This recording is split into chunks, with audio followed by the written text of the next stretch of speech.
When my world shattered and I found myself homeless, the only thing that kept me moving forward was a desire to tell my story. To leave something behind if I didn't make it. I'm here though, but I still want you to know.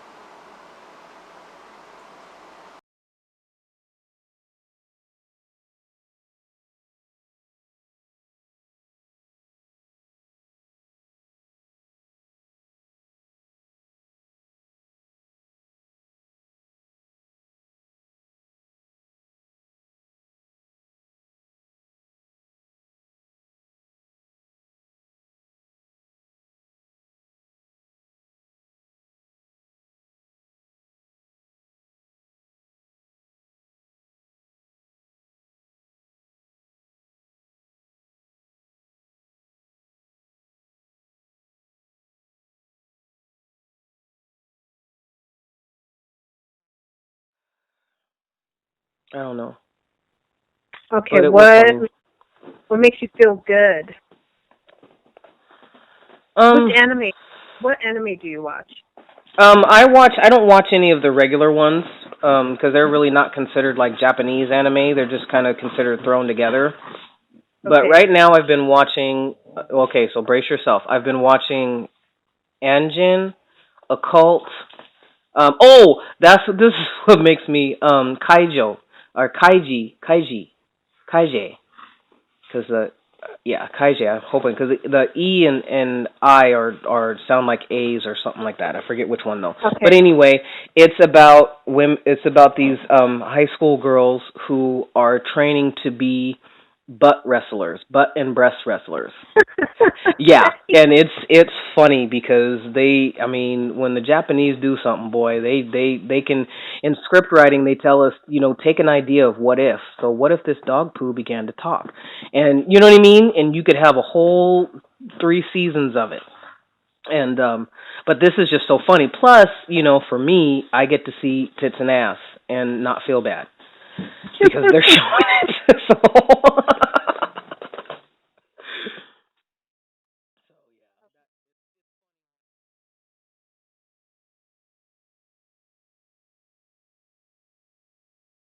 Having all these roommates that just weren't working out, um, I took a break and I said, I just decided I can do this on my own. Something's gonna pop up, just a lot of prayer and meditation, and just trying to get some kind of answers as to how I can support myself. And throughout that time, it was weird. I was walking Prosperity and Hazel, and I felt something. It felt like all of a sudden gravity just literally hit me, and like I was going to, like my body was going to crush down into the ground. And I remember looking around and nothing seemed real. I remember looking at my hands. I was like, these aren't my hands, you know? And I was like, what the hell am I going through now? It's like it's always something here. Since I've moved to Sacramento, there's some crap going on. And I'd wake up and I'd all of a sudden have this like panic attack, you know? And it wasn't the type that would shoot through my head, but I could just feel my heart, like, you know. And I finally said, okay, I don't know what to do. Bless her heart. Prosperity is a normal caregiver. The staffies are called the nannies, and so she could sense that something was getting ready to happen. I was going to have another attack of some sort, and so um, she'd stand behind me because it was literally debilitating. Like it's scary when all of a sudden you don't recognize your environment, you don't recognize yourself, your body, and just feeling like I'm sinking into something. I don't know, but it was just a force just pressing down on me.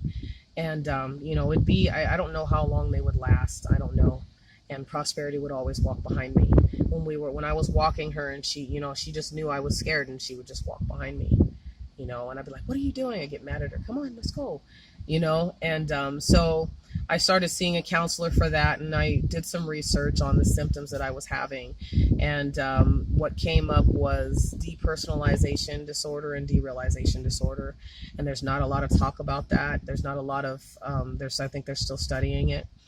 And you know, I got a counselor, and gratefully she was nearby, close by, within walking distance. And so I started seeing her, and she told me about that it was a strong I was disassociating because of all the trauma that I'd gone through. And you know, my life just seemed to be trauma. I mean, with patches of good, and, you know, of bliss, of harmony, of progress. But those were literally the times that I was like by myself and not engaging with other people. That's was the connection that I was making, you know, because I know that I'm like, I've always been sensitive. I've always been very loving. And I've had to get a very thick skin since I've been here, especially, you know, like just have to get a thick skin. Hurry up. And Mexicans. So you just have to get a thick skin. And, you know, it's not in my nature, you know, it's in my nature to be open. It's in my nature to be healing. It's in my nature to be nurturing. And a lot of people abuse that. And it's like knowing that intellectually, but going against your true nature is really hard. And so anyway, yeah, I had a lot of trauma in my childhood and, you know, in my adulthood. And so she said that I was at a place where I was healing. And I thought, oh, she goes, it could be seen as a place where you're healing. And that all of this is coming up now. So you must be healing from what you've gone through. And I thought, okay, well, that's cool. And so things got better, you know. I know at this time I no longer had the vehicle because I had to sell it, but, you know, I just started spending time with myself, doing a lot of prayer and meditation. I would have bouts of crying, and just allowing myself to cry, going out and going for walks with Prosperity. I mean, I think we went out like 4 or 5 times a day because I had nothing else to do. I mean, I wasn't getting any calls back for any jobs or anything like that. Even tried applying for security at the time, during that time, and, you know, nobody explained the process to me. I didn't know, you know, what I know now, but it was a hard time. So anyway, you know, I was getting through it, seeing this counselor, I'm making a lot of progress, and then I get a call. And it's actually a message left on my voicemail. And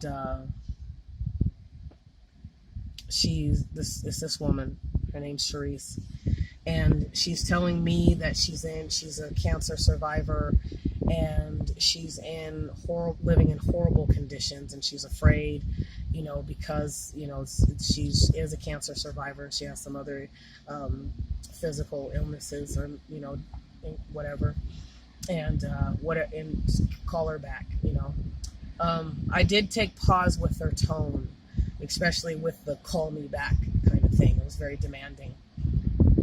And but I didn't call back for 3-4 days, you know, but it was still on my mind. I'm like, why is this on my mind? And I was debating. I was like, okay, well, you know, maybe, I said, this lady is a cancer survivor. Maybe she doesn't have a mental illness like the rest of my, you know, roommates. Maybe she'll respect my boundaries, you know, because I had cleaned my carpet, washed the walls down literally with bleach to purge all the other energy in there. Sage, you name it. I mean, I did it all.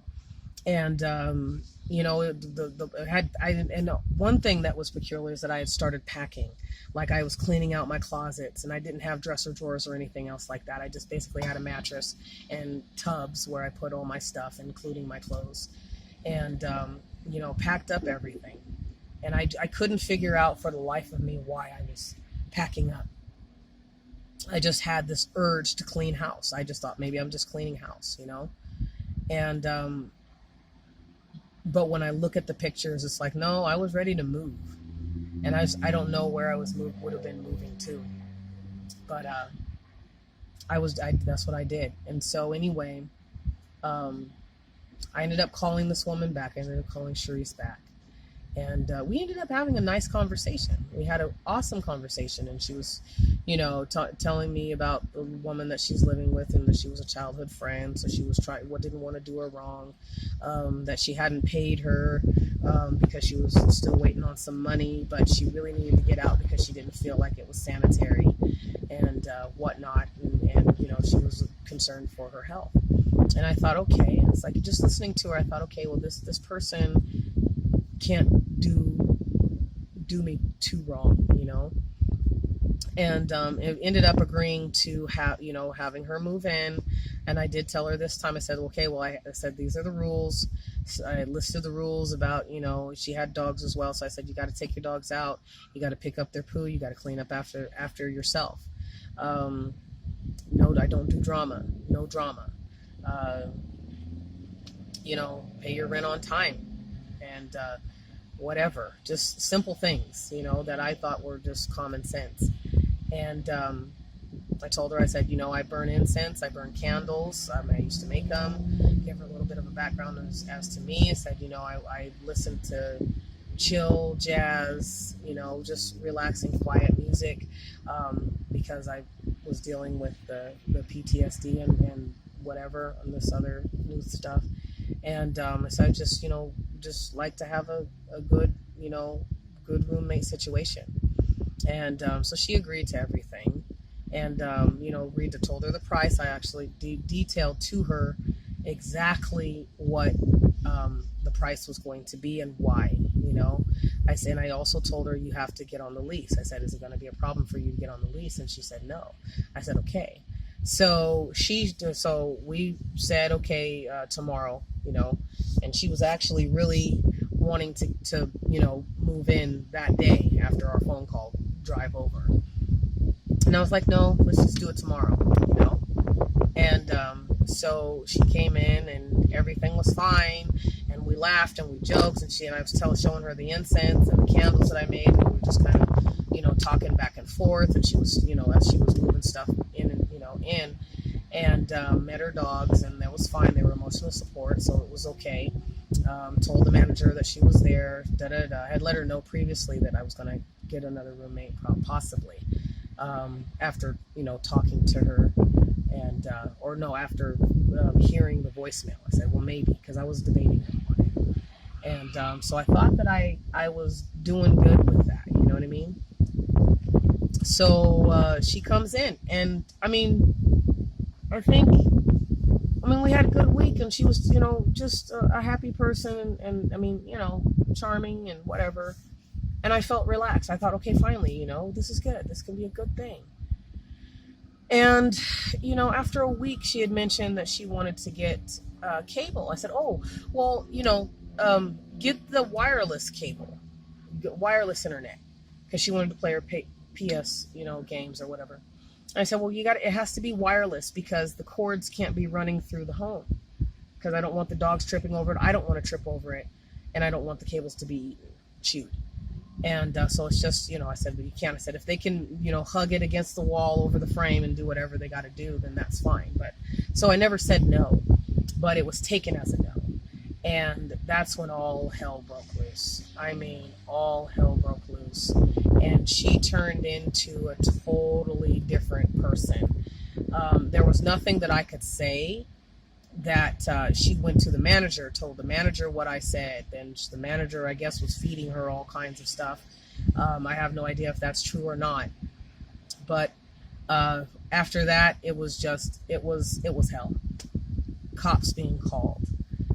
I'm being accused. She was so focused on what I had. She was so focused on where I was spending my money.